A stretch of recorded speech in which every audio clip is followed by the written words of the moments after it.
ಗೋಧೂಲಿಧೂಸರಿತ ಕೋಮಲ ಗೋಪವೇಶಂ ಗೋಪಾಲ ಬಾಲಕಜನೈಃ ಅನುಗಮ್ಯಮಾನಂ ಸಾಯಂತನೆ ಪ್ರತಿಗೃಹಂ ಪಶುಬಂಧನಾರ್ಥಂ ಗಚ್ಚಂತಮಚ್ಯುತ ಶಿಶುಂ ಪ್ರಣತೋಸ್ಮಿ ನಿತ್ಯಂ ಗಚ್ಚಂತಮಚ್ಯುತ ಶಿಶುಂ ಪ್ರಣತೋಸ್ಮಿ ನಿತ್ಯಂ. ಜ್ಞಾನಗಮ್ಯ ವಾಹಿನಿಯ ಎಲ್ಲ ಕೇಳುಗರಿಗೆ ನೋಡುಗರಿಗೆ ವಂದನೆಗಳನ್ನು ಅರ್ಪಿಸ್ತಾ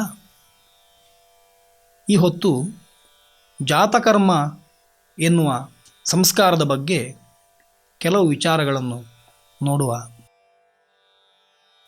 ಒಳ್ಳೆಯ ಮಗು ಹುಟ್ಟಬೇಕು, ಹುಟ್ಟಿದ ಮಗು ಸಮಾಜದಲ್ಲಿ ಒಳ್ಳೆಯ ಸ್ಥಾನವನ್ನು ಸಂಪಾದಿಸಿಕೊಳ್ಳಬೇಕು ಎನ್ನುವ ಆಶೆ ಪ್ರತಿಯೊಬ್ಬನಿಗೂ ಇರುವಂಥದ್ದು. ಹಾಗಾಗಿ ಆ ಮಗುವಿಗೆ ತಾಯಿಯ ಹೊಟ್ಟೆಯಲ್ಲಿರುವಾಗಲೇ ಸಂಸ್ಕಾರಗಳನ್ನು ಕೊಡಲಿಕ್ಕೆ ಆರಂಭಿಸಬೇಕು ಅಂತ. ಪ್ರಹ್ಲಾದನ ಕಥೆಯಲ್ಲಿ ಅಭಿಮನ್ಯು ಹುಟ್ಟಿದ ಕಥೆಯನ್ನು ನೋಡಿದರೆ ಅಥವಾ ಪುರಾಣಗಳಲ್ಲಿ ಅನೇಕ ಕಥೆಗಳನ್ನು ನೋಡಿದರೆ ಗರ್ಭಿಣಿಯಾದ ತಾಯಿ ಯಾವುದನ್ನು ಕೇಳ್ತಾಳೆ, ಯಾವುದರಲ್ಲಿ ಆಸಕ್ತಳಾಗಿರ್ತಾಳೆ, ಯಾವುದನ್ನು ಬಯಸ್ತಾಳೆ, ಆ ಎಲ್ಲ ಬಯಕೆಗಳು ಕೇಳಿಕೆಗಳು ಗರ್ಭದಲ್ಲಿ ಇದ್ದು ಅನಂತರ ಹೊರಬಂದ ಮಗುವಿನ ಜೀವನದಲ್ಲೂ ಕೂಡ ಕಾಣಸಿಗುತ್ತದೆ. ಹಾಗಾಗಿ ಗರ್ಭಿಣಿಯಾದ ತಾಯಿಯನ್ನು ಒಳ್ಳೆಯ ರೀತಿಯಲ್ಲಿ ನೋಡಿಕೊಳ್ಳಬೇಕು ಎನ್ನುವ ಉದ್ದೇಶ ಮುಂದೆ ಹುಟ್ಟುವ ಮಗು ಆ ರೀತಿಯಲ್ಲಿ ಬೆಳೆಯಬೇಕು ಎನ್ನುವುದೇ ಆಗಿರ್ತದೆ. ಆ ದೃಷ್ಟಿಯಿಂದ ಮಗುವಿಗೂ ಸಂಸ್ಕಾರಗಳು ಜೊತೆ ಜೊತೆಯಲ್ಲೇ ಆಗುವಂಥದ್ದು. ಸೀಮಂತೋನ್ನಯನದವರೆಗಿರುವ ಸಂಸ್ಕಾರಗಳು ಅಥವಾ ವಿಷ್ಣು ಬಲಿಯವರೆಗಿರುವ ಸಂಸ್ಕಾರಗಳು ಅವುಗಳು ಕ್ಷೇತ್ರ ಸಂಸ್ಕಾರಗಳು ಅಂತ ಕರೆಯಲ್ಪಟ್ಟರೆ, ಜಾತಕರ್ಮದ ನಂತರ ಆರಂಭವಾಗುವ ಎಲ್ಲ ಸಂಸ್ಕಾರಗಳನ್ನು ಬೀಜ ಸಂಸ್ಕಾರಗಳು ಅಂತ ಶಾಸ್ತ್ರ ಕರೆದಿದೆ. ಇಲ್ಲಿ ಸಂಸ್ಕಾರ ಆಗುವಂಥದ್ದು ಹುಟ್ಟಿದ ಮಗುವಿಗಾದ್ದರಿಂದ ತಾಯಿಗೆ ಸಂಸ್ಕಾರಗಳು ವಿಶೇಷವಾಗಿ ಇಲ್ಲಿಲ್ಲ, ಮಗುವಿಗೆ ಸಂಸ್ಕಾರಗಳಾಗುತ್ತಾ ಹೋಗುತ್ತದೆ. ಹಿಂದೆ ಹೇಳಿದ ಗರ್ಭಾಧಾನ, ಪುಂಸವನ, ಸೀಮಂತೋನ್ನಯನ, ವಿಷ್ಣು ಬಲಿ, ಅನವಲೋಭನ ಇತ್ಯಾದಿ ಸಂಸ್ಕಾರಗಳು ತಾಯಿಗೂ ಮಗುವಿಗೂ ಒಟ್ಟಿಗೆ ಆಗುವಂಥವುಗಳು. ಹಾಗಾಗಿ ಇಲ್ಲಿಂದ ಬಳಿಕ ಮಗುವಿಗೆ ಮಾತ್ರ ಸಂಸ್ಕಾರಗಳಾಗುತ್ತದೆ. ಕೊನೆಯ ವಿವಾಹದವರೆಗೆ ಆತನಿಗೆ ಅಥವಾ ಆಕೆಗೆ ಸಂಸ್ಕಾರಗಳು ಮುಂದುವರಿಯುತ್ತದೆ. ಆ ದೃಷ್ಟಿಯಿಂದ ಜಾತಕರ್ಮ ಎನ್ನುವ ಸಂಸ್ಕಾರವೇ ಆ ಹೆಸರೇ ತಿಳಿಸುವಂತೆ ಮಗು ಹುಟ್ಟಿದ ಕೂಡಲೇ ತಂದೆ ಮಾಡಬೇಕಾದ ಕೆಲಸಗಳು ಅಂತ. ಈ ದೃಷ್ಟಿಯಿಂದ ಜಾತಕರ್ಮ ಎನ್ನುವ ಸಂಸ್ಕಾರ ಅದು ಸ್ವಲ್ಪ ಕ್ಲಿಷ್ಟಕರವೂ ಹೌದು ಅಂತ ನಮಗೆ ಗೊತ್ತಾಗ್ತದೆ. ಪ್ರಾಚೀನ ಪರಂಪರೆಯನ್ನು ಗಮನಿಸಿದರೆ ಜನನ ಎನ್ನುವ ಕ್ರಿಯೆ ಅಥವಾ ಮಗುವಿಗೆ ಜನ್ಮ ನೀಡುವ ಕ್ರಿಯೆ, ಹೆರಿಗೆ ಎನ್ನುವ ಶಬ್ದವನ್ನು ನಾವು ಏನು ಹೇಳುತ್ತೇವೆ, ಆ ಕ್ರಿಯೆ ಆಗುವಂಥದ್ದು ಎಲ್ಲಿ ಅಂತ ವಿಚಾರ ಮಾಡಿದರೆ ಈಗಿನಂತೆ ಶುಶ್ರೂಷಾಲಯಗಳು, ಆಸ್ಪತ್ರೆಗಳು ಇರಲಿಲ್ಲ. ಆ ಹೊತ್ತಿಗೆ ಅದನ್ನು ತಿಳಿದ ಮಂದಿ ಅನೇಕರಿದ್ದರು. ಸೂಲಗಿತ್ತಿಯರು ಅಂತ ಕರೆಯುವ ಅನೇಕ ನಾಡಿನಲ್ಲಿಯೇ ಇದ್ದ, ಆ ಊರಿನಲ್ಲಿಯೇ ಇದ್ದ ಗ್ರಾಮೀಣವಾದ ಧೈರ್ಯವುಳ್ಳ ಮಹಿಳೆಯರು ಅನೇಕರಿದ್ದರು. ಅವರು ಅದರ ಸಾರಥ್ಯವನ್ನು ವಹಿಸಿಕೊಳ್ತಾ ಇದ್ದರು. ಎಷ್ಟೋ ಮನೆಗಳಲ್ಲಿ ಅತ್ತೆಯರೇ ಸೂಲಗಿತ್ತಿಯ ಕೆಲಸವನ್ನು ಮಾಡ್ತಿದ್ದರು, ತಾಯಿ ಸೂಲಗಿತ್ತಿಯ ಕೆಲಸವನ್ನು ಮಾಡ್ತಾಯಿದ್ರು. ಹೀಗೆ ಮೊನ್ನೆಯವರೆಗೆ ಇತ್ತೀಚಿನವರೆಗೆ ಸೂಲಗಿತ್ತಿಯರ ಪರಂಪರೆ ನಮ್ಮಲ್ಲಿತ್ತು. ಇವತ್ತು ಆ ಸ್ಥಾನವನ್ನು ವೈದ್ಯರು ತುಂಬುತ್ತಾ ಇದ್ದಾರೆ. ಕಾಲ ಬದಲಾಗಿದೆ. ಹಿಂದಿನ ಕಾಲದಲ್ಲಿ ಜಾತಕರ್ಮಕ್ಕೆ ಹೇಗೆ ವ್ಯವಸ್ಥೆ ಮಾಡಿಕೊಳ್ತಿದ್ರು ಎನ್ನುವುದನ್ನು ಗಮನಿಸಿದರೆ ತುಂಬ ಆಶ್ಚರ್ಯ ಆಗುತ್ತದೆ.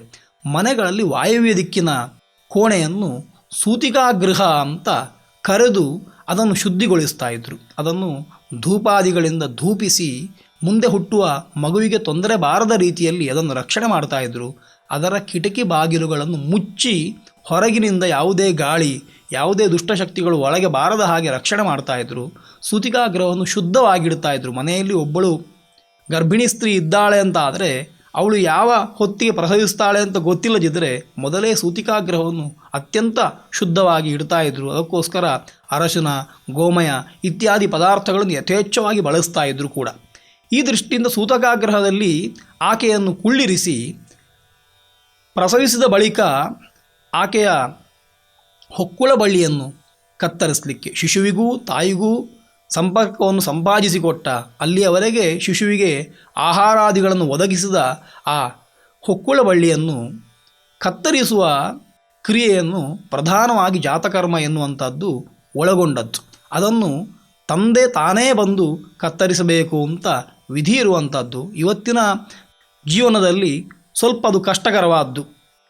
ತಂದೆಗೆ ಸಾಮಾನ್ಯವಾಗಿ ಆ ಹೊತ್ತಿಗೆ ಪ್ರವೇಶವನ್ನು ನಿರಾಕರಿಸ್ತಾರೆ, ಅಥವಾ ಅದರಿಂದ ಸಮಸ್ಯೆಗಳು ಬೇಕಾದಷ್ಟಿದೆ. ಇವತ್ತಿನ ವೈದ್ಯಕೀಯ ವಿಜ್ಞಾನ ಮುಂದುವರಿದಂತೆ ಗರ್ಭಸ್ಥವಾದ ಶಿಶುವಿಗೆ, ಗರ್ಭದಿಂದ ಹೊರಬಂದ ಶಿಶುವಿಗೆ ತತ್ಕ್ಷಣವಾಗಿ ಬಾಧಿಸುವ ರೋಗ ಲಕ್ಷಣಗಳು ಅಥವಾ ಬೇರೆ ಯಾವುದೋ ತೊಂದರೆಗಳಿಗೋಸ್ಕರವಾಗಿ ಅಂಥದ್ದನ್ನು ಇವತ್ತು ನಿಷೇಧಿಸಿದ್ದಾರಾದರೂ ಕೂಡ ಪ್ರಾಚೀನ ಕಾಲದಲ್ಲಿ ಆ ನಾಳವನ್ನು ಕತ್ತರಿಸುವ ಕ್ರಿಯೆಯನ್ನು ತಂದೆ ಆದವ ಮಾಡ್ತಾನೆ. ಅದಕ್ಕೋಸ್ಕರ ಮಂತ್ರಪುರಸ್ಸರವಾಗಿ ಆ ಕೆಲಸವನ್ನು ಮಾಡಲಾಗ್ತದೆ. ಅದನ್ನೇ ಜಾತಕರ್ಮ ಎನ್ನುವ ದೃಷ್ಟಿಯಿಂದ ಕರೆಯಲಾಗುತ್ತದೆ. ಜಾತಕರ್ಮ ಎನ್ನುವಂತಹ ಕ್ರಿಯೆಯಲ್ಲಿ ಮಗುವಿನ ತಂದೆಯಾದವ ತಾನು ಪಾಲ್ಗೊಳ್ಳುತ್ತಾನೆ. ಅದರ ವಿಷಯಗಳನ್ನು ಶಾಸ್ತ್ರ ಹೀಗೆ ಹೇಳುತ್ತದೆ. ಪ್ರಾಂಗ್ ನಾಭಿಕರ್ತನಾತ್ ಕಾರ್ಯ ಜಾತಕರ್ಮ ಕ್ರಿಯಾ ನಚೇತ್ ಆಶೌಚೆ ನಿರ್ಗತೆ ಕುರ್ಯಾತ್ ಜಾತಕಂ ನಾಮಕಂ ತಥಾ. ಜಾತಕರ್ಮ ಎನ್ನುವ ಕ್ರಿಯೆಯನ್ನು ನಾಭಿ ಕರ್ತನಾತ್ ಪ್ರಾಕ್ ಕಾರ್ಯ, ನಾಭಿ ಎನ್ನುವ ಶಬ್ದದಿಂದ ನಾಭಿಯ ಬಳ್ಳಿಯನ್ನು, ಹೊಕ್ಕುಳ ಬಳ್ಳಿಯನ್ನು ನಿರ್ದೇಶ ಮಾಡಿದ್ದಾರೆ. ಅದನ್ನು ಕರ್ತನ ಮಾಡಬೇಕು, ಅದನ್ನು ಕತ್ತರಿಸಬೇಕು. ಅದಕ್ಕಿಂತ ಮೊದಲೇ ಈ ಜಾತಕರ್ಮಕ್ಕೆ ಹೇಳಿದ ಕ್ರಿಯೆಗಳನ್ನು ಮಾಡಬೇಕಾಗಿ ಉಂಟು. ಅಕಸ್ಮಾತ್ ಅದನ್ನು ಇವತ್ತು ಮಾಡಲಿಕ್ಕಾಗದಿದ್ದರೆ ಅವರೇ ಒಂದು ಸೂಚನೆಯನ್ನು ಕೊಟ್ಟಿದ್ದಾರೆ. ಪ್ರಾಂಗ್ ನಾಭಿಕರ್ತನಾತ್ ಕಾರ್ಯ ಅಂತ ಹೇಳಿ ಕ್ರಿಯಾ ನಚೇತ್, ಒಂದು ಬಾರಿ ಎಲ್ಲಿಯಾದರೂ ಅಂತಹ ಸಂದರ್ಭ ಒದಗದೇ ಇದ್ದರೆ, ಅವಕಾಶ ಸಿಗದೇ ಇದ್ದರೆ ಆಶೌಚೆ ನಿರ್ಗತೆ ಕುರಿಯಾತ್, ಆಶೌಚ ಮುಗಿದ ಬಳಿಕ ಜಾತಕರ್ಮ ಎನ್ನುವ ಕ್ರಿಯೆಗಳನ್ನು ಮಾಡಬೇಕು. ನಾಭಿಕರ್ತನ ಆಗಿರ್ತದೆ, ವೈದ್ಯರು ಅದನ್ನು ಕತ್ತರಿಸಿರ್ತಾರೆ. ಅನಂತರ ಆಶೌಚ ಮುಗಿದ ಬಳಿಕ 10 ದಿವಸದ ಆಶೌಚ, ಜಾತಾಶೌಚ ಅಂತ ಕರೆಯಲ್ಪಡುವಂಥದ್ದು. ಆ ಆಶೌಚ ಮುಗಿದ ಬಳಿಕ ತಂದೆಯಾದವ ಸಮಂತ್ರಕವಾಗಿ ಜಾತಕರ್ಮದ ಕ್ರಿಯೆಗಳನ್ನು ಮತ್ತೆ ಶುದ್ಧ ಆದ ಬಳಿಕ, ಪುಣ್ಯಾಹವಾಚನಾದಿಗಳು ಆದ ಬಳಿಕ ಆ ಕೆಲಸವನ್ನು ಮಾಡಬೇಕು ಅಂತ ಶಾಸ್ತ್ರ ವಚನ ಉಂಟು. ಅನ್ಯಸ್ಮಿನ್ ದಿವಸೇ ಚೇತ್ ಸ್ಯಾತ್ ಶುಭಕಾಲಂ ವಿಚಾರೇತ್. ಈ ಸೀಮಂತೋನ್ನಯನ ಜಾತಕರ್ಮಾದಿಗಳಿಗೆ ಮುಹೂರ್ತಗಳನ್ನು ನೋಡಬೇಕು ಅಂತ ಹೇಳುವಾಗ ಗರ್ಭಾಧಾನಕ್ಕೆ ಮುಹೂರ್ತವನ್ನು ನೋಡಬೇಕು ಅಂತ ವಿಧಾನ ಮಾಡಿದ್ದಾರೆ. ಪುಂಸವನ ಅನವಲೋಭನಾದಿಗಳು ಗರ್ಭ ಸ್ಥಿರವಾಗಿ ನಿಂತ ಬಳಿಕ, ಅದರ ಸೂಚನೆಗಳು ಕಂಡು ಬಂದ ಬಳಿಕ ಯೋಗ್ಯವಾದ ದಿನ ನಕ್ಷತ್ರಗಳನ್ನು ನೋಡಿ ಮಾಡಲಾಗ್ತದೆ. ಸೀಮಂತೋನ್ನಯನಕ್ಕೂ ಯೋಗ್ಯವಾದ ದಿನಗಳನ್ನು ಆ ಪರಿಧಿಯ ಒಳಗೆ 4ನೇ ಮಾಸದಲ್ಲಿಯೋ 8ನೇ ಮಾಸದಲ್ಲಿಯೋ 6ನೇ ಮಾಸದಲ್ಲಿಯೋ ನೋಡಲಿಕ್ಕಾಗ್ತದೆ. ಆದರೆ ಜಾತಕರ್ಮ ಎನ್ನುವಂಥದ್ದು ದಿನ ನೋಡಿ ಮಾಡಲಿಕ್ಕೆ ಆಗದೇ ಇರುವಂತಹ ಒಂದು ವ್ಯವಸ್ಥೆ ಅಂತ ಪ್ರಾಚೀನರ ಕಲ್ಪನೆ. ಇವತ್ತಿನ ಜೀವನದಲ್ಲಿ ಕೃತಕವಾಗಿ ಹೆರಿಗೆ ಆಗುವ ಸಂದರ್ಭಗಳು, ಸಿಸೇರಿಯನ್ ಅಂತೇನು ಕರೆಯುವ ಶಸ್ತ್ರ ಉಪಯೋಗದಿಂದ, ಶಸ್ತ್ರಕ್ರಿಯೆಯಿಂದ ಮಾಡುವಂತಹ ಜಾತಕರ್ಮಗಳು ಏನಿದ್ದಾವೆ, ಆ ಹೊತ್ತಿಗಾಗುವಾಗ ಯೋಗ್ಯವಾದ ದಿನವನ್ನು ನೋಡಿ ಮಗುವನ್ನು ಹೊರತೆಗೆಯುವ ಹಂಬಲ ಎಲ್ಲರಲ್ಲಿಯೂ ಇರ್ತದೆ. ಒಳ್ಳೆಯ ದಿವಸದಲ್ಲಿ ಮಗು ಹುಟ್ಟಬೇಕು ಅಂತ. ಆದರೆ ಸಾಮಾನ್ಯವಾದ ನಿಯಮ, ಒಂದು ಮಗು ಯಾವಾಗ ಭೂಮಿಗೆ ಬರಬೇಕು ಎನ್ನುವಂಥದ್ದು ಮಗು ಗರ್ಭವನ್ನು ಪ್ರವೇಶಿಸುವ ಮೊದಲೇ ಭಗವಂತನಿಂದ ತೀರ್ಮಾನವಾಗಿರ್ತದೆ. ಹಾಗಾಗಿ ನಾವು ಎಷ್ಟು ಪ್ರಯತ್ನ ಮಾಡಿದರೂ ಆ ಕಾಲಕ್ಕದು ಆಗಬೇಕು ಅಂತಿಲ್ಲ.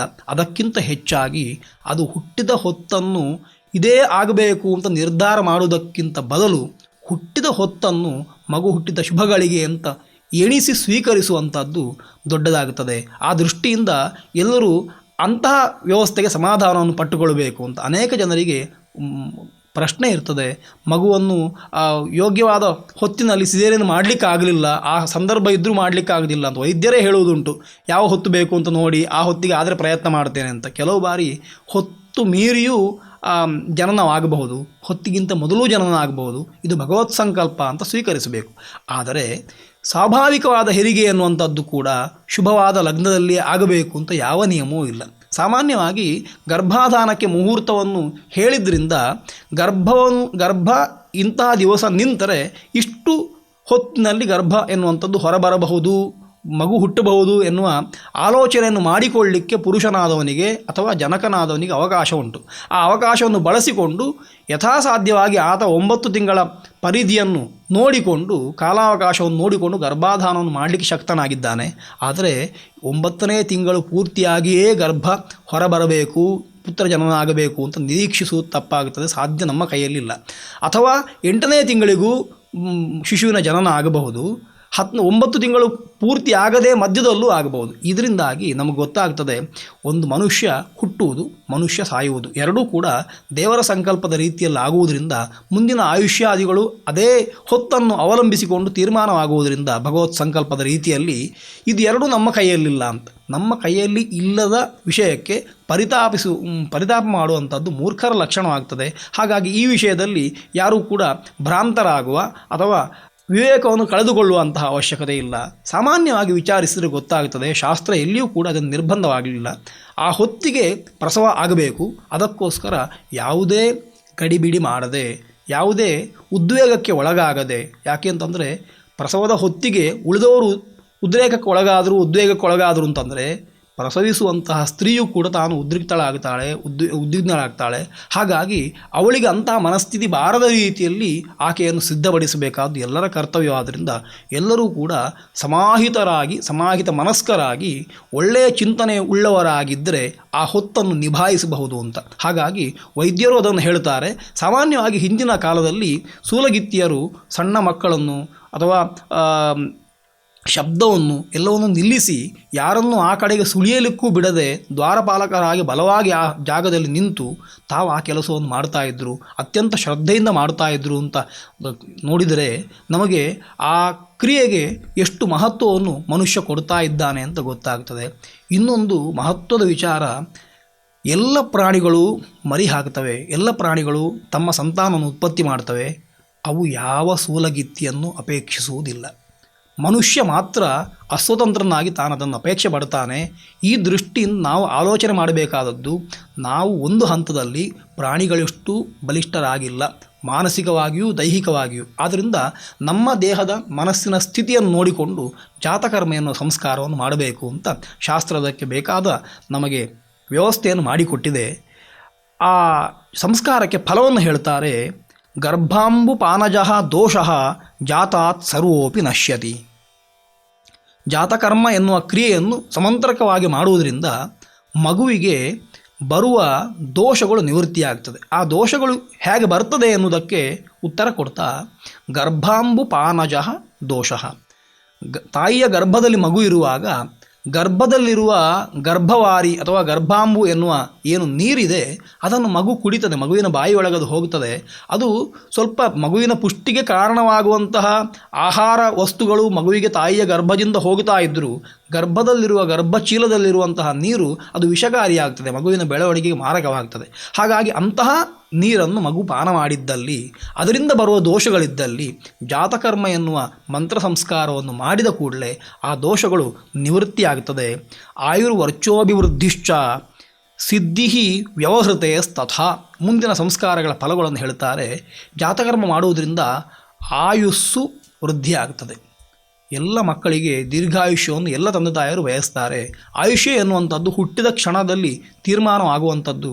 ಹಾಗಾಗಿ ಆ ಜಾತಕವನ್ನು ಪರೀಕ್ಷೆ ಮಾಡಿ ಆಯುರ್ದಾಯ ಎನ್ನುವ ಗಣಿತವನ್ನು ಮಾಡಿ ಜ್ಯೋತಿಷಶಾಸ್ತ್ರ ಇಂತಹ ಗಳಿಗೆಯಲ್ಲಿ ಹುಟ್ಟಿದರೆ ಇಷ್ಟು ವರ್ಷ ಬದುಕಿಯಾನು ಅಂತ ನಮಗೊಂದು ನಿರೀಕ್ಷೆಯನ್ನು, ಅದರೊಟ್ಟಿಗೆ ಒಂದು ಸಮಾಧಾನವನ್ನು ಕೊಡ್ತದೆ. ಹೀಗಾಗಿ ಅಂತಹ ಆಯುಷ್ಯವನ್ನು ಹೆಚ್ಚು ಮಾಡಿಕೊಳ್ಳುವಂಥದ್ದು ನಮ್ಮ ಕೈಯಿಂದ ಸಾಧ್ಯ ಅಂತ ಶಾಸ್ತ್ರ ಹೇಳ್ತಾ, ವಿಶೇಷವಾಗಿ ಧರ್ಮಕರ್ಮಗಳನ್ನು ವ್ಯವಸ್ಥಿತವಾಗಿ ಆಚರಿಸುವ ಮೂಲಕ ಆಯುಷ್ಯವನ್ನು ವೃದ್ಧಿಪಡಿಸಿಕೊಳ್ಳಬಹುದು ಅಂತ. ಒಂದು ಅರ್ಥದಲ್ಲಿ ಭಗವಂತ ಇಷ್ಟೇ ಆಯುಷ್ಯ ಅಂತ ತೀರ್ಮಾನ ಮಾಡಿದ್ದಾನೆ. ಆ ಆಯುಷ್ಯಕ್ಕೆ ಮಧ್ಯದಲ್ಲಿ ಬರುವ ಏನಾದರೂ ತೊಂದರೆಗಳಿದ್ದರೆ ಅದನ್ನು ದೇವರ ಸೇವೆ ಮಾಡುವುದರ ಮೂಲಕ, ಭಗವನ್ನಾಮ ಸ್ಮರಣೆಯನ್ನು ಮಾಡುವುದರ ಮೂಲಕ ಹೆಚ್ಚಿಸಿಕೊಳ್ಬಹುದು. ಹಾಗಾಗಿ ಅಂತಹ ಆಯುಷ್ಯ ವೃದ್ಧಿಗೋಸ್ಕರ ಜಾತಕರ್ಮವನ್ನು ಮಾಡಬೇಕು. ಅದೇ ರೀತಿಯಲ್ಲಿ ಮುಂದೆ ನಡೆಯುವಂತಹ ನಾಮಕರಣಾದಿ ಸಂಸ್ಕಾರಗಳು ಆ ಮಗು ಲೋಕದಲ್ಲಿ ತನ್ನನ್ನು ತಾನು ಪ್ರತ್ಯೇಕವಾಗಿ ಗುರುತಿಸಿಕೊಳ್ಳಲಿಕ್ಕೆ ಸಾಧ್ಯವಾಗುತ್ತದೆ ಎನ್ನುವ ದೃಷ್ಟಿಯಿಂದ ಜಾತಕರ್ಮ ಎನ್ನುವ ಸಂಸ್ಕಾರವನ್ನು ಮಾಡಬೇಕು ಅಂತ. ಕೃಷ್ಣ ಹುಟ್ಟಿದ ಗಳಿಗೆಯಲ್ಲಿ ವಸುದೇವ ತಾನು ಅನೇಕ ಗೋವುಗಳನ್ನು ಕೊಡುತ್ತೇನೆ ಅಂತ ಸಂಕಲ್ಪ ಮಾಡಿಕೊಂಡಂತೆ. ಗೋವುಗಳನ್ನು ಕೊಡಲಿಕ್ಕೆ ಆ ಹೊತ್ತಿನಲ್ಲಿ ಆಗಲಿಲ್ಲ, ಆತ ಕಾರಾಗಾರದಲ್ಲಿದ್ದ. ಆದರೆ ಸಂಕಲ್ಪದಿಂದ ಆ ಕೆಲಸವನ್ನು ಮಾಡುತ್ತಾನೆ. ಶಾಸ್ತ್ರ ಹೇಳ್ತದೆ, ಧರ್ಮವನ್ನು ಮಾಡುತ್ತೇನೆ ಅಂತ ಸಂಕಲ್ಪಿಸುವಂಥದ್ದು ಧರ್ಮವನ್ನು ರಕ್ಷಣೆ ಮಾಡಿದ ಹಾಗೆ, ಆಚರಣೆ ಮಾಡಿದ ಹಾಗೆ.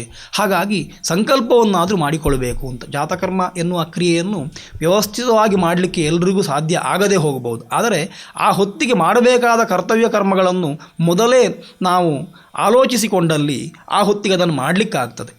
ಮಗು ಹುಟ್ಟಿತು ಎನ್ನುವ ಸುದ್ದಿಯನ್ನು ಕೇಳಿದ ಕೂಡಲೇ ಸಚೈಲ ಸ್ನಾನ ಮಾಡಬೇಕು ಅಂತ ಶಾಸ್ತ್ರ ಹೇಳುತ್ತದೆ. ಬಟ್ಟೆ ಇದ್ದ ಹಾಗೆ ಒಂದು ಬಾರಿ ಮೀಯಬೇಕು ಅಂತ, ಸಂತೋಷಕ್ಕೋಸ್ಕರ ಅಂತ ಅರ್ಥ. ಹಾಗಾಗಿ ಆ ದೇಹ ಮನಸ್ಸು ಪುಲಕಿತಗೊಳ್ಳುತ್ತದೆ, ಅದಕ್ಕೋಸ್ಕರ ಸ್ನಾನವನ್ನು ಆಚರಿಸಬೇಕು. ಆಮೇಲೆ ಆ ಜಾತಕರ್ಮಕ್ಕೆ ಹೇಳಿದ ಕ್ರಿಯೆಗಳು ನಾಭೀಕರ್ತನಾದಿಗಳ ಮೊದಲು ಆ ಕ್ರಿಯೆಗಳನ್ನು ಮಾಡಬೇಕು. ಮಗುವನ್ನು ಶುದ್ಧಿಗೊಳಿಸಬೇಕು, ಮಗುವನ್ನು ಮೀಸಬೇಕು ಆ ಹೊತ್ತಿಗೆ ಅಂತ ಅನೇಕ ಕ್ರಿಯೆಗಳನ್ನು ಶಾಸ್ತ್ರ ನಮಗೆ ಹೇಳಿದೆ. ಜಾತಂ ಕುಮಾರಂ ಮಧುಸರ್ಪಿಪ್ರಾಶನಂ ಮೇಧಾಜಪಂ ಚಾಷ್ಮಾ ಭವೇತಿ ಮರ್ಶನಂ ಕ್ರಿಯೆಗಳನ್ನು ಪಟ್ಟಿ ಮಾಡಿದ್ದಾರೆ. ಹುಟ್ಟಿದ ಮಗುವನ್ನು ಮೊದಲು ತೊಳೆದು ಅದಕ್ಕೆ ಅದರ ಬಾಯಿಗೆ ಮಧು ಮತ್ತು ಆಜ್ಯವನ್ನು ಸರ್ಪಿಯನ್ನು ಸೇರಿಸಿ ಅದಕ್ಕೆ ನೆಕ್ಕಿಸಬೇಕು ಅಂತ. ಅದಕ್ಕೆ ಪುಷ್ಟಿಕರವಾದಂತಹ ಆಹಾರ ಮೊದಲು ಕೊಡುವಂಥದ್ದು ತಾಯಿಯ ಹಾಲು, ಅದು ಶುದ್ಧವಾಗಬೇಕು ಎನ್ನುವ ದೃಷ್ಟಿಯಿಂದ ಮಗು ಹುಟ್ಟಿದ ಕೂಡಲೇ ಮಗುವಿನ ಬಾಯಿಯನ್ನು ಸಿಹಿ ಮಾಡ್ತಾರೆ. ಅದಕ್ಕೋಸ್ಕರ ಮಧುಸರ್ಪಿಯನ್ನು ಪ್ರಾಶನ ಮಾಡುವ ಸಂಪ್ರದಾಯ ಬಂದಿದೆ. ಗಂಧದ ಕಲ್ಲಿನ ಮೇಲೆ ಒಂದು ತೊಟ್ಟು ಮಧುವನ್ನು, ಸ್ವಲ್ಪ ಸರ್ಪಿಯನ್ನು ಸಮ ಪ್ರಮಾಣದಲ್ಲಿ ಮಿಶ್ರಣ ಮಾಡಲಿಕ್ಕಿಲ್ಲ ಅಂತ ವಚನಗಳಿದ್ದಾವೆ. ಹಾಗಾಗಿ ವಿಷಮ ಪ್ರಮಾಣದಲ್ಲಿ ಮಧುಸರ್ಪಿಗಳನ್ನು ಸೇರಿಸಿ ಚಿನ್ನದ ಉಂಗುರದಿಂದ ಅದನ್ನು ತೇದು ಸ್ವರ್ಣ ಸಹಿತವಾದ ಮಧುಸರ್ಪಿಗಳು ಮಗುವಿನ ಬಾಯಿಯನ್ನು ಪ್ರವೇಶ ಮಾಡುವ ರೀತಿಯಲ್ಲಿ ಸ್ವಲ್ಪ ಅದಕ್ಕೆ ಮಗುವಿಗೆ ನೆಕ್ಕಿಸಬೇಕು ಎನ್ನುವ ವ್ಯವಸ್ಥೆ ನಮಗೆ ಗೊತ್ತಾಗ್ತದೆ. ಈ ಕ್ರಿಯೆಗೆ ಮಧುಸರ್ಪಿ ಪ್ರಾಶನ ಎನ್ನುವ ಹೆಸರನ್ನು ಕೊಟ್ಟಿದ್ದಾರೆ. ಆಮೇಲೆ ಮೇಧಾ ಸೂಕ್ತವನ್ನು, ಮಂತ್ರಗಳನ್ನು ಹೇಳಿ ಮಗುವಿನ ತಲೆಯನ್ನು ಮುಟ್ಟಿಕೊಳ್ಳಬೇಕು.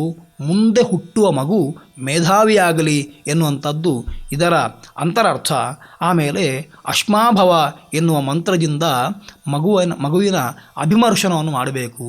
ಮಗುವನ್ನು ಮುಟ್ಟಬೇಕು, ಶಿರಸ್ಸಿನಿಂದ ಕಾಲಿನವರೆಗೆ ಮಗುವನ್ನು ಪೂಸಬೇಕು. ಅದೇ ರೀತಿಯಲ್ಲಿ ಮಗುವಿನ ಮೂರ್ಧ ಭಾಗವನ್ನು, ನೆತ್ತಿಯ ಭಾಗವನ್ನು ಜನಕನಾದವ ಅಘ್ರಾಣಿಸಬೇಕು ಅಂತ ವಿಚಾರಗಳಿದ್ದಾವೆ. ಹಿಂದೆ ಮುದ್ದು ಮಾಡುವುದು ಹೇಗೆ ಅಂತಂದರೆ ನೆತ್ತಿಯನ್ನು ಅಘ್ರಾಣಿಸುವುದರ ಮೂಲಕ ಅಂತ. ನೆತ್ತಿಯಲ್ಲಿ ಬ್ರಹ್ಮರಂಧ್ರ ಇರ್ತದೆ, ಬ್ರಹ್ಮರಂಧ್ರದಲ್ಲೂ ಒಂದು ರೀತಿಯ ವಾಯು ಸಂಚಾರ ಆಗುತ್ತಾ ಇರ್ತದೆ. ಹಾಗಾಗಿ ಅಂತಹ ಬ್ರಹ್ಮರಂಧ್ರವನ್ನು ಅಘ್ರಾಣಿಸುವುದರ ಮೂಲಕ ನನ್ನ ಮಗ ಎನ್ನುವ ದೃಷ್ಟಿಯಲ್ಲಿ, ನನ್ನ ಮಗಳು ಎನ್ನುವ ದೃಷ್ಟಿಯಲ್ಲಿ ಅವರಲ್ಲಿ ಪ್ರೀತಿಯನ್ನು ಜನಕನಾದವ ವ್ಯಕ್ತಪಡಿಸ್ತಾನೆ. ಸಾಮಾನ್ಯವಾಗಿ ಮನುಷ್ಯನನ್ನು ಬಿಟ್ಟರೆ ಎಲ್ಲ ಪ್ರಾಣಿಗಳು ತಮ್ಮ ಮರಿಗಳನ್ನು ಸಂತೋಷಪಡಿಸುವುದು ಅವುಗಳನ್ನು ಮೂಸುವ ಮೂಲಕ, ಆಘ್ರಾಣಿಸುವ ಮೂಲಕ ಅಂತ ಗೊತ್ತಾಗ್ತದೆ. ಇದನ್ನು ಮನುಷ್ಯರಿಗೂ ವಿಧಾನ ಮಾಡಿದ್ದಾರೆ. ಮೂರ್ಧಾಭಿಘ್ರಾಣನ ಎನ್ನುವ ದೃಷ್ಟಿಯಿಂದ ಅದನ್ನು ಹೇಳಿದ್ದಾರೆ. ಆ ಬಳಿಕ ಮಗುವಿಗೆ ಅತ್ಯಂತ ಪುಷ್ಟಿಕರವಾದ, ಆ ಹೊತ್ತಿಗೆ ಅದು ಒಂದೇ ಆಹಾರ ಅಂತ ಹೇಳಲ್ಪಟ್ಟ ಜನನಿಯ ಸ್ತನ್ಯಪಾನವನ್ನು ಈ ಹೊತ್ತಿಗೆ ಮಾಡಿಸಬೇಕು ಅಂತ. ಅದು ಮಗುವಿನ 1 ವರ್ಷದ ಅಥವಾ 2 ವರ್ಷದ ಬೆಳವಣಿಗೆಯಲ್ಲಿ ತುಂಬ ಮಹತ್ವವನ್ನು ಹೊಂದಿರುವಂಥದ್ದು. ಅದಕ್ಕೆ ಸಾಟಿಯಾದ ಮತ್ತೊಂದು ಪದಾರ್ಥ, ಮತ್ತೊಂದು ಆಹಾರ ಆ ಹೊತ್ತಿಗೆ ಮಗುವಿಗಿಲ್ಲ. ಪ್ರಕೃತಿ ಎಷ್ಟು ಕರುಣಾಮಯಿ ಅಂತಂದರೆ, ಪ್ರತಿಯೊಂದು ಬೀಜವನ್ನು ತಾನು ಸೃಷ್ಟಿಸುವಾಗ ಅದರ ಆಹಾರವನ್ನು ಅದರ ಒಟ್ಟಿಗಿಟ್ಟು ಸೃಷ್ಟಿಸ್ತದೆ ಎನ್ನುವುದನ್ನು ನೋಡಿದರೆ ಮನುಷ್ಯನನ್ನು ಬಿಟ್ಟು ಹಾಕಲಿಲ್ಲ. ಮನುಷ್ಯನನ್ನು ಸೃಷ್ಟಿಸುವಾಗಲೂ ಮನುಷ್ಯನಿಗೆ ಬೇಕಾಗುವ ತಾತ್ಕಾಲಿಕ ಆಹಾರವನ್ನು ಅವನೊಟ್ಟಿಗೆ ಇಟ್ಟು ಸಲಹುತ್ತದೆ ಎನ್ನುವ ವಿಷಯವನ್ನು ನೋಡಬಹುದು. ಮಾವಿನ ಹಣ್ಣನ್ನು, ತೆಂಗಿನಕಾಯಿಯನ್ನು, ಯಾವ ಫಲಗಳನ್ನು ನಾವು ಸ್ವೀಕರಿಸಿದರೂ ಆ ಫಲಗಳ ಹೊರಭಾಗದಲ್ಲಿರುವ ಫಲ ಅಂತ ಕರೆಯಲ್ಪಡುವಂತಹ ಸಾರಭೂತವಾದ ಏನು ಅಂಶ ಇದೆ, ಆ ಅಂಶಗಳು ಮನುಷ್ಯ ತಾನು ತಿನ್ನಲಿಕ್ಕೆ ಅಂತ ಭಾವಿಸಿಕೊಳ್ತಾನೆ. ಯಥಾರ್ಥವಾಗಿ ಆ ಅಂಶ ಇರುವಂಥದ್ದು ಅದು ಕೊಳೆತು ಗೊಬ್ಬರವಾಗಿ ಮರದ ಬೇರು ಸರಿಯಾಗಿ ಭೂಮಿಯನ್ನು ಮುಟ್ಟುವವರೆಗೆ ಅದಕ್ಕೆ ಬೇರೆ ಆಶ್ರಯ ಇಲ್ಲದಂತೆ ತಾನು ಸಲಹಬೇಕು ಎನ್ನುವ ದೃಷ್ಟಿಯಿಂದ ಅದರ ಆಹಾರವಾಗಿ ಅದನ್ನು ಪ್ರಕೃತಿ ಸೃಷ್ಟಿ ಮಾಡಿದೆ. ಅದೇ ರೀತಿ ಒಂದು ತೆಂಗಿನಕಾಯಿ ಆದರೆ ತೆಂಗಿನಕಾಯಿಯ ಹೊರಗಿರುವ ಸಿಪ್ಪೆ ಎನ್ನುವಂಥದ್ದು, ತೆಂಗಿನಕಾಯಿಯ ಒಳಗಿರುವ ನೀರು, ಅದರ ಒಳಗಿರುವಂತಹ ಆ ಕಾಯಿಯ ಅಂಶಗಳು ಅದು ಕೊಳೆತು ಗೊಬ್ಬರವಾಗಿ ತೆಂಗಿನ ಗಿಡ ಒಂದು 3-4 ತಿಂಗಳು ಅದನ್ನಷ್ಟನ್ನೇ ಉಪಯೋಗಿಸಿಕೊಂಡು ಬೆಳೆಯುವ ಹಾಗೆ ಪ್ರಕೃತಿ ರಕ್ಷಣೆ ಮಾಡ್ತದೆ. ಮಾವಿನ ಹಣ್ಣನ್ನು ಹಾಗೆ ಒಂದು ಬದಿಯಲ್ಲಿಟ್ಟರೆ ಅದು ಕೊಳೆತು ಮುಂದೆ ಮೇಲೆ ಬರುವ ಮಾವಿನ ಗಿಡ 2-3 ತಿಂಗಳುಗಳ ಕಾಲ ಅಷ್ಟೇ ಗೊಬ್ಬರದಿಂದ ಬೆಳೆಯುವ ಹಾಗೆ ಮಾವಿನ ಹಣ್ಣನ್ನು ಪ್ರಕೃತಿ ಸಲಹುತ್ತದೆ. ಅದೇ ರೀತಿಯಲ್ಲಿ ಹುಟ್ಟಿದ ಮಗುವಿಗೆ ಬೇರೆ ಹೊರಗಿನ ಆಹಾರ ಬೇಡ ಎನ್ನುವ ದೃಷ್ಟಿಯಿಂದ ತಾಯಿಯಲ್ಲಿ ಅಮೃತವನ್ನು ಇಟ್ಟು ಅದು ಮಗುವನ್ನು ರಕ್ಷಣೆ ಮಾಡುವಂತೆ ಪ್ರಕೃತಿ ನಮಗೆ ವರದಾನವನ್ನು ಮಾಡಿದೆ. ಒಂದು ಸಾಕಾಗುವುದಿಲ್ಲ ಅಂತ 2 ಅಮೃತ ಕಲಶಗಳನ್ನು ತಾಯಿಗೆ ಅನುಗ್ರಹ ಮಾಡಿದೆ ಪ್ರಕೃತಿ. ಆ ದೃಷ್ಟಿಯಿಂದ ಮಾತೃತ್ವ ಪೂರ್ಣವಾಗುವಂಥದ್ದು ಸ್ತನ್ಯಪಾನವನ್ನು ಮಾಡುವುದರ ಮೂಲಕ ಸ್ತ್ರೀಯರಿಗೆ ಅತ್ಯಂತ ಸಂತೋಷವಾಗುವ ಕ್ಷಣಗಳಲ್ಲಿ ಅದು ಒಂದು ಎನ್ನುವ ದೃಷ್ಟಿಯಿಂದ ತಾಯಿಯ ಸ್ತನ್ಯಪಾನವನ್ನು ಮಗುವಿಗೆ ಅವಶ್ಯಕವಾಗಿ ಮಾಡಬೇಕು ಅಂತ ಇವತ್ತು ವೈದ್ಯರು ಯಾವುದನ್ನು ತುಂಬ ಗಮನವಿಟ್ಟು ಹೇಳ್ತಾರೋ ಆ ವಿಷಯವನ್ನು ಶಾಸ್ತ್ರವೂ ಕೂಡ ಅಷ್ಟೇ ಗಮನ ಕೊಟ್ಟು ಹೇಳಿದೆ. ಜನನೀ ಸ್ತನ್ಯಪಾನವನ್ನು ಮಗುವಿಗೆ ಮಾಡಿಸಬೇಕು ಎನ್ನುವ ದೃಷ್ಟಿಯಿಂದ ಆ ಕ್ರಿಯೆಯನ್ನು ಕೂಡ ಜಾತಕರ್ಮದ ಕ್ರಿಯೆಯ ಪಟ್ಟಿಯಲ್ಲಿ ಶಾಸ್ತ್ರ ಸೇರಿಸಿದೆ. ಆ ಬಳಿಕ ಆ ಮಗುವಿಗೆ ಯೋಗ್ಯವಾದಂತಹ, ಆ ಮಗುವಿಗೆ ತೊಂದರೆ ಕೊಡದಂತಹ ನವಿರಾದಂತಹ ಬಟ್ಟೆಯಲ್ಲಿ ಸುತ್ತಿ ಮಗುವಿನಂತೆ ರಕ್ಷಣೆ ಮಾಡಬೇಕು ಅಂತ. ಮತ್ತೊಂದು ಪದ ಇಲ್ಲ ನಮ್ಮಲ್ಲಿ. ಸಾಮಾನ್ಯವಾಗಿ ಯಾವುದಾದ್ರು ಒಂದು ವಸ್ತುವನ್ನು ರಕ್ಷಣೆ ಮಾಡಬೇಕು ಅಂತಂದರೆ ಮಗುವಿನ ಹಾಗೆ ರಕ್ಷಿಸಬೇಕು, ತಾಯಿ ಮಗುವನ್ನು ರಕ್ಷಿಸಿದ ಹಾಗೆ ಅಂತ ನಾವು ಉಪಮೆ ಕೊಡ್ತೇವೆ. ಮಗುವನ್ನು ಹೇಗೆ ರಕ್ಷಿಸಬೇಕು ಎನ್ನುವುದಕ್ಕೆ ಮತ್ತೊಂದು ಉಪಮೆ ಇಲ್ಲ.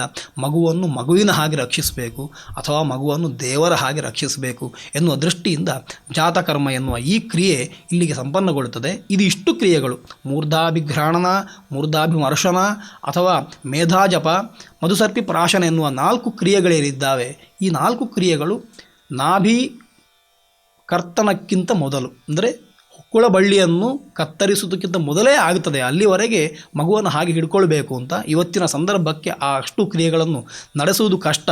ಹಿಂದೆ ಸೂಲಗಿತ್ತಿಯರು ಪ್ರತಿಯೊಂದು ಮನೆಯಲ್ಲೂ ಕೂಡ ಒಂದು ಸಣ್ಣ ಕತ್ತಿ ಇರ್ತಾ ಇತ್ತು, ಕಬ್ಬಿಣದಿಂದ ಮಾಡಲ್ಪಟ್ಟ ಕತ್ತಿ. ಅದನ್ನು ಒಂದು ರೀತಿಯಲ್ಲಿ ಆರಾಧಿಸ್ತಾ ಇದ್ರು. ಅದು ಮನೆಯ ವೃದ್ಧಿಯ ಸಂಕೇತ, ವಂಶ ವೃದ್ಧಿಯಾಗುವ ಸಂಕೇತ. ತುಳುನಾಡಿನಲ್ಲಿ ಪ್ರತ್ಯೇಕವಾಗಿ ಗೆಜ್ಜೆತ್ತಿ ಅಥವಾ ಗೆಜ್ಜೆ ಕತ್ತಿ ಎನ್ನುವಂತಹ ಸಾಧನ, ಅದರ ಕತ್ತಿಯ ತುದಿಭಾಗದಲ್ಲಿ 2-3 ಗೆಜ್ಜೆಗಳನ್ನು ಕಟ್ಟುತ್ತಾ ಇದ್ರು, ಅದು ಶಬ್ದ ಮಾಡ್ತಾ ಇತ್ತು. ಅಂತಹ ಗೆಜ್ಜೆ ಕತ್ತಿಯನ್ನು ಆರಾಧಿಸುವ ದೈವಗಳ ಮಂಚದ ಮೇಲಿಟ್ಟು ಅಥವಾ ದೇವರ ಕೋಣೆ ಒಳಗಿಟ್ಟು ಆರಾಧಿಸ್ತಾ ಇದ್ರು. ಆ ಗೆಜ್ಜೆ ಕತ್ತಿ ಅದು ಆ ಹೊತ್ತಿಗೆ ಮಾತ್ರ ಉಪಯೋಗಕ್ಕೆ ಬರುವಂಥದ್ದು. ಮದುಮಗಳು ತಾನು ಮಂಟಪಕ್ಕೆ ಹೋಗುವಾಗ ತವಳುವ ಸಂಪ್ರದಾಯದಲ್ಲಿ ಗೆಜ್ಜೆ ಕತ್ತಿಯನ್ನು ಹಿಡ್ಕೊಂಡು ಹೋಗುವಂತಹ ಒಂದು ವ್ಯವಸ್ಥೆಯನ್ನು ತುಳುನಾಡಿನ ಪ್ರಾಜ್ಞರು ತೋರಿಸಿಕೊಟ್ಟಿದ್ದಾರೆ. ಸಾಂಪ್ರದಾಯಿಕವಾಗಿ ಅದಕ್ಕೆ ದೊಡ್ಡ ಸ್ಥಾನ ಇದೆ. ಅಂತಹ ಗೆಜ್ಜೆ ಕತ್ತಿಯನ್ನು ಉಪಯೋಗಿಸಿ ಅದನ್ನು ಬೆಂಕಿಯಲ್ಲಿ ಕಾಯಿಸಿ ಅದನ್ನು ರೋಗ ನಿರೋಧಕವನ್ನಾಗಿ ಮಾಡಿ ಅದರಿಂದ ತೊಂದರೆ ಆಗುವುದಿಲ್ಲ ಅಂತ ಸಿದ್ಧವಾದ ಮೇಲೆ ಅಂತಹ ಗೆಜ್ಜೆ ಕತ್ತಿಯಲ್ಲಿ ಮಗುವಿನ ಆ ನಾಭಿನಾಳವನ್ನು ಕತ್ತರಿಸುವಂತಹ ಕೆಲಸವನ್ನು ಜನಕನಾದವ ಮಾಡಬೇಕು ಅಂತ. ಅದಕ್ಕೆ ಸಾಕ್ಷಿಯಾದ ಕತ್ತಿ ಅದು ಮನೆಯಲ್ಲಿ ಸ್ಥಿರವಾಗಿ ಯಾವತ್ತೂ ಇರ್ತದೆ. ಅಂದರೆ ಪ್ರತಿಯೊಂದು ಕೆಲಸಕ್ಕೂ ಒಂದು ಹಿನ್ನೆಲೆಯಾಗಿ ಒಂದು ಸಂದೇಶವನ್ನು, ಒಂದಿಷ್ಟು ವಸ್ತುಗಳನ್ನು, ಸಂಕೇತಗಳನ್ನು ಪ್ರಾಚೀನರು ಕೊಟ್ಟಿದ್ದಾರೆ. ಅದು ಈ ಮನೆಯಲ್ಲಿ ಎಷ್ಟು ಪುತ್ರಜನನ ಆಗಿದೆ, ಎಷ್ಟು ಶಿಶುಗಳ ಜನನ ಆಗಿದೆ ಎನ್ನುವುದನ್ನು ಸೂಚಿಸಲಿಕ್ಕೋಸ್ಕರ ತಾನು ಸಾಕ್ಷಿಯಾಗಿ, ಅದು ಮೂಕವಾದರೂ ಅದ್ಭುತವಾದ ಸಾಕ್ಷಿಯಾಗಿ ನಿಲ್ತದೆ. ಇಂತಹ ಅನೇಕ ವಿಚಾರಗಳು ತುಂಬ ನಮ್ಮ ಮನಸ್ಸಿಗೆ ನೆಮ್ಮದಿಯನ್ನು ಕೊಡುವಂಥದ್ದುಗಳನ್ನು ನಾವು ಕಳೆದುಕೊಂಡಿದ್ದೇವೆ. ಇವತ್ತು ಗೆಜ್ಜೆ ಕತ್ತಿ ಎನ್ನುವ ಆ ಒಂದು ಸಾಧನಕ್ಕೆ ಸ್ಥಾನ ಇಲ್ಲ ಅಂತಾಗಿದೆ. ಉಪನಿಷತ್ತು ನಖನಿಕೃಂತನಿ ಅಂತ ಹೇಳುವ ಸಣ್ಣ ಉಗುರು ಕತ್ತರಿಸುವ ಕತ್ತಿಯ ರೀತಿಯಲ್ಲೇ ಇರುವಂಥದ್ದು ಈ ಗೆಜ್ಜೆ ಕತ್ತಿ. ಇದು ಈ ಜಾತಕರ್ಮದ ಹೊತ್ತಿಗೆ ಉಪಯೋಗಕ್ಕೆ ಬರುವಂಥದ್ದು. ಆ ಕತ್ತಿಯಿಂದ ನಾಳವನ್ನು ತಂದೆಯಾದವ ಕರ್ತವ್ಯ ಮಾಡ್ತಾನೆ. ಇಷ್ಟು ಕೆಲಸಗಳನ್ನು ಮಾಡಿದ ಬಳಿಕ ಅನಂತರ ಆಶೌಚ ಎನ್ನುವಂಥದ್ದು ಕುಟುಂಬವನ್ನು ಬಾಧಿಸ್ತದೆ ಅಂತ. ಆಶೌಚ ಆರಂಭ ಆಗುವುದು ಎಲ್ಲಿ? ಜಾತಾಶೌಚ, ಮಗು ಹುಟ್ಟಿದ ಬಳಿಕ ನಮಗಿರುವ ಅಶುದ್ಧಿ ಆರಂಭ ಆಗುವುದು ಯಾವಾಗ ಎನ್ನುವ ಪ್ರಶ್ನೆಗೆ ಶಾಸ್ತ್ರ ಉತ್ತರ ಕೊಡ್ತಾ ನಾಭಿಕರ್ತನಾದ ಊರ್ಧ್ವಂ ಅಂತ, ಆ ಹುಕ್ಕುಳ ಬಳ್ಳಿಯನ್ನು ಕತ್ತರಿಸಿದ ಬಳಿಕ ಆ ಶೌಚ ಪ್ರಾಪ್ತವಾಗ್ತದೆ. ಯಾಕೆ ಹೀಗೆ ಮಾಡಿದ್ದಾರೆ ಅಂತಂದರೆ, ಈ ಇಷ್ಟು ಕ್ರಿಯೆಗಳನ್ನು ಮಾಡಲಿಕ್ಕೆ ಒಂದಿಷ್ಟು ವೇದ ಮಂತ್ರಗಳನ್ನು ಶಾಸ್ತ್ರ ವಿಧಾನ ಮಾಡಿದೆ. ಪ್ರತೇ ದದಾಮಿ ಮಧುನೋ ಘೃತಸ್ಯ ಎನ್ನುವ ಮಂತ್ರವನ್ನು ಹೇಳಿ, ಘೃತ ಮತ್ತು ಮಧುಗಳು ಎರಡೂ ಕೂಡ ಆ ಮಂತ್ರದಲ್ಲಿ ಪ್ರವಿಷ್ಟವಾದ್ದರಿಂದ ಆ ಮಂತ್ರದಿಂದ ಕುಮಾರನಿಗೆ ಮಧುಸರ್ಪಿಯನ್ನು ಪ್ರಾಶನ ಮಾಡಿಸ್ತಾರೆ. ಅದರಿಂದ ಫಲ ಏನು ಎನ್ನುವಂಥದ್ದನ್ನು ಮಂತ್ರ ಹೇಳ್ತಾ ಆಯುಷ್ಮಾನ್ ಗುಪ್ತ ದೇವತಾಭಿ ಶತಂಜೀವ ಶರದೋ ಲೋಕೆ ಅಸ್ಮಿನ್ ಅಂತ ಆಶೀರ್ವಾದ ಮಾಡ್ತಾರೆ. ನೀನು ಆಯುಷ್ಮಂತನಾಗಬೇಕು, ದೇವತೆಗಳಿಂದ ಗುಪ್ತನಾಗಬೇಕು. ಗುಪ್ತ ಎನ್ನುವ ಶಬ್ದಕ್ಕೆ ರಕ್ಷಿತ ಅಂತ ಅರ್ಥ. ದೇವತೆಗಳು ನಿನ್ನನ್ನು ರಕ್ಷಣೆ ಮಾಡಲಿ, ನೀನು 100 ಶರದೃತುಗಳನ್ನು ನೋಡುವ ಹಾಗಾಗಲಿ. ಶರತ್ತು ವರ್ಷಕ್ಕೊಂದು ಬಾರಿ ಬರ್ತದೆ. ಪ್ರಾಚೀನರು ವರ್ಷ ಅಂತ ಹೇಳ್ತಿರಲಿಲ್ಲ, 100 ವಸಂತಗಳನ್ನು ನೋಡುವ, 100 ಶರತ್ತುಗಳನ್ನು ನೋಡುವ, 100 ಹೇಮಂತಗಳನ್ನು ನೋಡುವ ಅಂತ ಹೇಳ್ತಾ ಇದ್ದರು. ಹಾಗಾಗಿ 100 ಶರದೃತುಗಳನ್ನು ಅಥವಾ 100 ವರ್ಷಗಳನ್ನು, ಶರತ್ತೆನ್ನುವ ಶಬ್ದಕ್ಕೆ ವರ್ಷ ಅಂತ ಅರ್ಥ ಮಾಡಿದ್ದಾರೆ, ವರ್ಷಗಳನ್ನು ನೀನು ಕಳೆಯುವಂತಾಗಲಿ ಅಂತ ದೀರ್ಘವಾದ ಆಯುಷ್ಯವನ್ನು ಆತನಿಗೆ ಅನುಗ್ರಹ ಮಾಡ್ತಾರೆ. ಅದೇ ರೀತಿಯಲ್ಲಿ ಮೇಧ ಎನ್ನುವ ಗುಣವನ್ನು, ಬುದ್ಧಿಯನ್ನು, ಅದೇ ರೀತಿಯಲ್ಲಿ ವಿವೇಕ ಶಕ್ತಿಯನ್ನು ಭಗವಂತನಾದ ಸವಿತೃದೇವ ನಿನಗೆ ಕೊಡಲಿ ಎನ್ನುವ ದೃಷ್ಟಿಯಿಂದ ಮೇಧಾಂತೆ ದೇವಸವಿತ ಎನ್ನುವ ಮಂತ್ರವನ್ನು ಹೇಳಿ ಆತನ ತಲೆಯನ್ನು ಮುಟ್ಟಿಕೊಳ್ಳಬೇಕು, ಜಪ ಮಾಡಬೇಕು ಅಂತ ವಿಷಯವನ್ನು ಹೇಳಿದೆ. ಆಮೇಲೆ ಹುಟ್ಟಿದ ಮಗು ಅದು ದೃಢವಾಗಬೇಕು, ಕಲ್ಲಿನಂತೆ ಗಟ್ಟಿಯಾಗಬೇಕು, ಮಾನಸಿಕವಾಗಿಯೂ ದೈಹಿಕವಾಗಿಯೂ. ಅದಕ್ಕೋಸ್ಕರ ಅಶ್ಮಾಭವ ಪರಶುರ್ಭವ ಹಿರಣ್ಯ ಮಸ್ತ್ರತಂಭವ ವೇದೋ ವೈ ಪುತ್ರನಾಮಾಸಿ ಸಜೀವ ಶರದಶತಂ ಎನ್ನುವ ಮಂತ್ರವನ್ನು ಹೇಳಿ ನೀನು ಕಲ್ಲಿನಂತೆ ಗಟ್ಟಿಯಾಗಬೇಕು, ಮುಂದಿನ ಜೀವನದಲ್ಲಿ ಬರುವ ಕಷ್ಟಗಳಿಗೆ ನೀನು ಎದೆಗೊಡಬೇಕಾಗುತ್ತದೆ, ಅದಕ್ಕೋಸ್ಕರ ಇವತ್ತಿನಿಂದಲೇ ಗಟ್ಟಿಯಾಗು ಎನ್ನುವ ಸಂದೇಶವನ್ನು ಆ ಮಂತ್ರ ಹೇಳ್ತದೆ. ಇಂದ್ರನನ್ನು ಪ್ರಾರ್ಥನೆ ಮಾಡ್ತಾರೆ, ಇಂದ್ರ ಶ್ರೇಷ್ಠಾನಿ ಇತ್ಯಾದಿ ಮಂತ್ರಗಳಿಂದ ಈ ಮಗುವಿಗೆ ಒಳ್ಳೆಯ ಸಂಪತ್ತನ್ನು, ಆ ಮಗುವಿಗೆ ಬೇಕಾಗುವ ಸಂಪತ್ತು ಎನ್ನುವಂಥದ್ದು ಅದಕ್ಕೆ ಬೇಕಾಗುವ ಪರಿಪುಷ್ಟವಾಗಲಿಕ್ಕೆ ಬೇಕಾಗುವಂಥ ಸಮೃದ್ಧವಾದ ತಾಯಿಯ ಸ್ತನ್ಯ ಕ್ಷೀರ, ಅದೇ ರೀತಿಯಲ್ಲಿ ಅದಕ್ಕೆ ತಾಯಿಯ ಅಪ್ಪುಗೆ ಮಗು ಬೆಳೆಯುವಂಥದ್ದು, ಮಗು ಸಂತುಷ್ಟವಾಗುವಂಥದ್ದು ತಾಯಿಯ ಬಿಸಿ ಅಪ್ಪುಗೆಯಲ್ಲಿ. ಅಂತಹ ಸಂಪತ್ತುಗಳು ಆ ಕಾಲಕ್ಕೆ ಸಿಗಲಿ, ಅಂದರೆ ತಾಯಿಗೆ ಒಳ್ಳೆಯ ಆರೋಗ್ಯ ಪ್ರಾಪ್ತಿಯಾಗಲಿ ಎನ್ನುವಂಥದ್ದು ಈ ಮಂತ್ರಗಳ ಹಿಂದಿನ ಆಶಯವಾಗುತ್ತದೆ. ಅದೇ ರೀತಿಯಲ್ಲಿ ಆ ಮಗುವಿಗೆ ಕಟಿಸೂತ್ರವನ್ನು ಸೊಂಟಕ್ಕೆ ಜಾತಕರ್ಮದ ಹೊತ್ತಿಗೆ ಕಟ್ಟಲಾಗುತ್ತದೆ.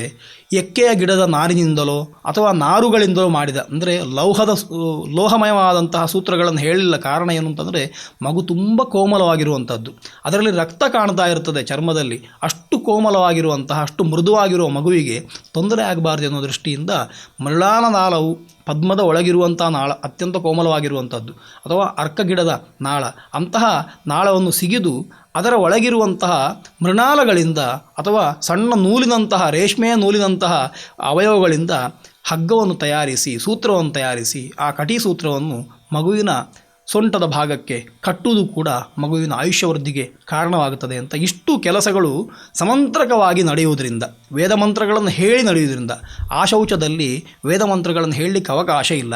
ಹಾಗಾಗಿ ಈ ದೃಷ್ಟಿಯಿಂದ ವೇದ ಮಂತ್ರಗಳನ್ನು ಹೇಳಿ ಇಷ್ಟು ಕೆಲಸಗಳನ್ನು ಮಾಡಿದ ಬಳಿಕ ನಾಭೀಕರ್ತನವನ್ನು ಮಾಡಬೇಕು ಎನ್ನುವ ಸೂಚನೆಯನ್ನು ಕೊಟ್ಟದ್ರಿಂದ ಆಶೌಚ ಅನಂತರ ಪ್ರಾಪ್ತವಾಗುತ್ತದೆ. ಅದು 10 ದಿವಸಗಳ ಪರ್ಯಂತ ಆಶೌಚ ಇರ್ತದೆ, ಅಲ್ಲಿಯವರೆಗೆ ಯಾವುದೇ ವೈದಿಕವಾದ ಕ್ರಿಯೆಗಳು ನಡೆಯುವುದಿಲ್ಲ ಎನ್ನುವ ದೃಷ್ಟಿಯಿಂದ ಇಷ್ಟು ಮಂತ್ರಗಳನ್ನು ಹೇಳಿ ಕ್ರಿಯೆ ಮಾಡಬೇಕು ಎನ್ನುವ ಸೂಚನೆಯನ್ನು ಶಾಸ್ತ್ರ ಕೊಡುತ್ತದೆ. ಇವತ್ತಿನ ಧಾವಂತದ ಜೀವಿತದಲ್ಲಿ ಇಂತಹ ಕೆಲಸಗಳನ್ನು ಮನಃಶುದ್ಧಿಯಿಂದ ಅಥವಾ ಆರಾಮವಾಗಿ ನಡೆಸಲಿಕ್ಕೆ ಸಾಧ್ಯ ಆಗದೇ ಇರಬಹುದು. ಅದಕ್ಕೆ ಸಂಸ್ಕಾರಗಳನ್ನು ಒಂದು ಬಾರಿ ಆಲೋಚನೆ ಮಾಡಿದರೂ ಸಾಕು. ಈ ಕೆಲಸಗಳನ್ನು ನಮಗೆ ಆ ಹೊತ್ತಿಗೆ ಮಾಡಲಿಕ್ಕೆ ಆಗದಿದ್ದರೂ ಒಂದು ಬಾರಿ ಈ ಕೆಲಸಗಳನ್ನು ಮಾಡಬೇಕು ಅಂತ ಸಂಕಲ್ಪ ಮಾಡಿಕೊಳ್ಳುವ, ಸಾಧ್ಯವಾದಷ್ಟು ಮಟ್ಟಿಗೆ ಇವುಗಳನ್ನು ಅನುಷ್ಠಾನ ಮಾಡುವ. ಇಂತಹ ಸಣ್ಣ ಸಣ್ಣ ವಿಷಯಗಳನ್ನು ಪ್ರಾಚೀನರು ಸೂಚಿಸಿದ್ದಾರೆ. ಪ್ರತಿಯೊಂದು ಮುಂದೆ ಹುಟ್ಟುವ ಮಗುವಿನ ಭವಿಷ್ಯದಲ್ಲಿ ದೊಡ್ಡ ಹೆಜ್ಜೆಯನ್ನು ಇಡಲಿಕ್ಕೆ ಕಾರಣೀಭೂತವಾಗಿರುವಂತಹ ಅಂಶಗಳಾಗುತ್ತವೆ. ಆ ದೃಷ್ಟಿಯಿಂದ ಋಷಿಗಳ ಉದ್ದೇಶ ಪ್ರತಿಯೊಬ್ಬನೂ ಸಂಸ್ಕೃತನಾಗಬೇಕು, ಪ್ರತಿಯೊಬ್ಬನೂ ಸದಾಚಾರ ಸಂಪನ್ನನಾಗಬೇಕು, ಪ್ರತಿಯೊಬ್ಬನೂ ದೇಶದ ಉತ್ತಮ ಪ್ರಜೆಯಾಗಬೇಕು ಎನ್ನುವ ದೃಷ್ಟಿಯಲ್ಲಿ ದೇಶವನ್ನು ಕಟ್ಟುವ ಕ್ರಿಯೆಯಲ್ಲಿ ಸಂಸ್ಕಾರಗಳು ಮಹತ್ವದ ಪಾತ್ರವನ್ನು ವಹಿಸ್ತವೆ. ಜಾತಕರ್ಮ ಎನ್ನುವ ಸಂಸ್ಕಾರ ಮನೆಯವರ ಸಹಯೋಗದಿಂದ, ಸುಲಗಿತ್ತಿಯರ ಸಹಯೋಗದಿಂದ ಇಲ್ಲಿಯವರೆಗೆ ನಡೆದುಕೊಂಡು ಬಂದಿದೆ.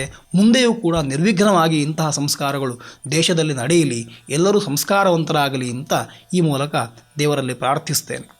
ಜಾತಕರ್ಮ ಸಂಸ್ಕಾರದ ವಿಷಯಗಳನ್ನು ಜ್ಞಾನಗಮ್ಯ ವಾಹಿನಿಯಲ್ಲಿ ಪ್ರಕಟಪಡಿಸಲಿಕ್ಕೆ ಪ್ರಾಯೋಜಕರಾಗಿ ಒದಗಿ ಬಂದಂತಹ ಪವನ್ BK ಇವರಿಗೆ ಭಗವಂತ ಆಯುರಾರೋಗ್ಯಗಳನ್ನು ಕರುಣಿಸಲಿ ಅಂತ ದೇವರಲ್ಲಿ ಪ್ರಾರ್ಥನೆ ಮಾಡ್ತೇನೆ.